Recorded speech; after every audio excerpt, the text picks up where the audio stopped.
4. Nadia. Nadia sped through the side streets, getting as close to Harvard Square as she could. They had planned poorly.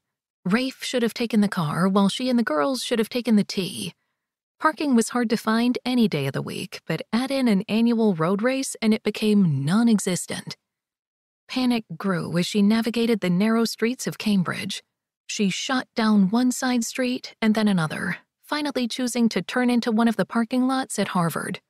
If she got a parking ticket, oh well, they weren't going to be there for very long. After gathering the girls, and against angry protests from both, she all but dragged them to Harvard Square, where the finish line was. Thankfully, her in-laws were already there, holding a spot for them. "We didn't think you'd make it," Cleo, her mother-in-law, said. Her tone had a bite to it, which Nadia didn't appreciate. Over the past year, Cleo's attitude toward Nadia had iced, for unknown reasons. Nadia had mentioned it a few times to Rafe, who had witnessed a couple of encounters of his own.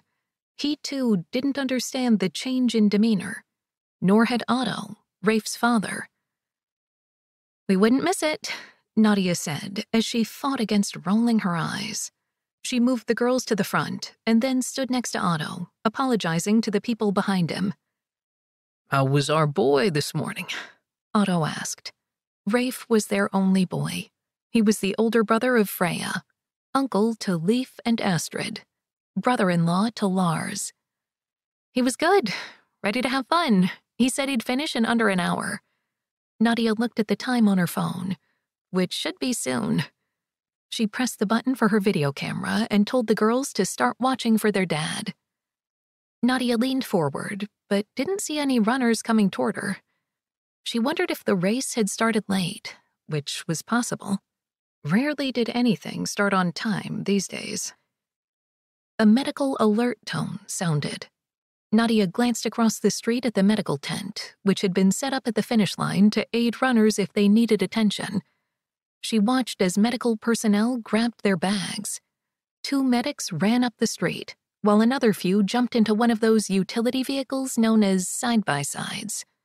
Her eyes followed them up the middle of the race route, where spectators scrambled. Then she heard it. The screaming. The sirens. "Something's wrong," she said to Otto, Cleo, to whoever heard her. "Someone's hurt." Linnea went to Nadia, with her hands covering her ears. Otto picked her up. "Grandpa will hold you," he said to her. Very few people moved away from the finish line, and those who stayed watched with rapt attention, waiting for some news. An uncomfortable silence fell over the crowd. "Where's Rafe?" Cleo asked. Nadia pulled her phone from her pocket and looked at his location. He was near where the ambulance was blocking the street. Her husband was up there, likely helping whoever needed aid. "I'll be right back," she told her in-laws. She made her way through the crowd, periodically looking at her phone and where she was going. When she saw an opening into the street, she took it and briskly walked toward the commotion. Halfway there, she pressed Rafe's name and held her phone to her ear. No answer.